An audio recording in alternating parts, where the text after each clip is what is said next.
எல்லோருக்கும் வணக்கம். நான் உங்களுடைய டொமினிக் ஷெஃப் பேசுகிறேன். Hi, this Shweta from Rudra caterers. நான் ராஜேஷ், சென்னைஸ் கேட்வே ஹோட்டலில் எக்ஸிக்யூட்டிவ் ஷெஃபாக இருக்கேன். ஃபார்ச்சூன் பார்க் ஹோட்டலில் ஒர்க் பண்ணுறேன். என் பேர் சிவலோகநாதன். நம்ம ஊர் நம்ம சுவைங்கிற பிரம்மாண்டமான ஒரு ஷோக்கு வந்திருக்கோம்.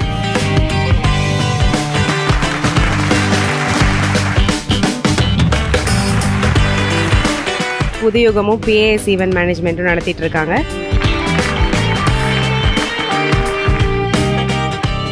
ஒரு 10 பேரை நாங்கள் சூஸ் பண்ணி செகண்ட் ரவுண்டில் 10 பேரை லைவாக குக் பண்ணுவாங்க.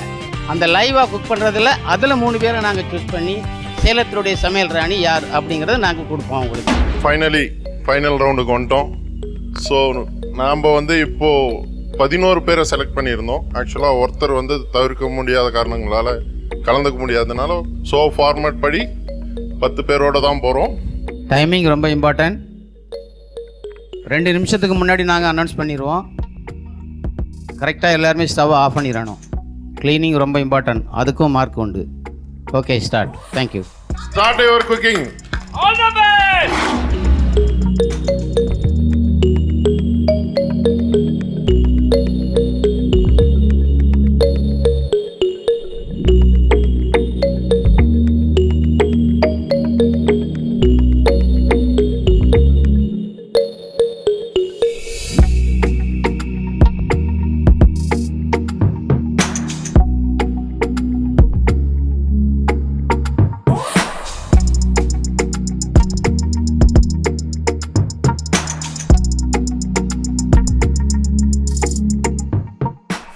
என்ன உங்களோட future ambition? Food nutrition dietitian ஆகணும். அப்படி இந்த ஆசை இன்ஸ்பிரேஷன் அம்மா கிட்ட இருந்து வந்ததா இல்லை உங்களுக்கே?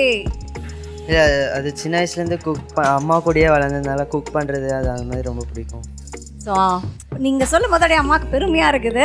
சரி, உங்கள் அம்மா செய்கிற சமையல் எது ரொம்ப பிடிக்கும்? அம்மா அது பார்த்தீங்கன்னா பானிபூரி அப்புறமா மசால் பூரி நல்லா செய்வாங்க. சரி, இப்போ என்ன பண்ண போகிறீங்க?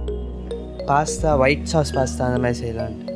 எனக்கு என்னமோ அம்மா சொல்லிட்டாங்க நீங்கள் குக் பண்ணுறீங்கன்னு. ஆனால் எனக்கு எப்படி தெரியுமா இருக்குது, அம்மா எல்லா இன்க்ரீடியன்ஸும் போட்டாங்க, அதை கரண்டியை வச்சு கிளறிட்டு இருக்கிற மாதிரி தான் இருக்குது, கிண்டிட்டு இருக்கிற மாதிரி இருக்குது. அது மட்டும் தானே வேலை? அப்படி இல்லை, நான் தனியாக இருந்தால் நான் செய்வேன். அம்மா கூட இருந்தாங்கன்னா அம்மா முக்காசி. இப்போ காம்படிஷனில் அம்மாவும் ஹெல்ப் பண்ணுவாங்க.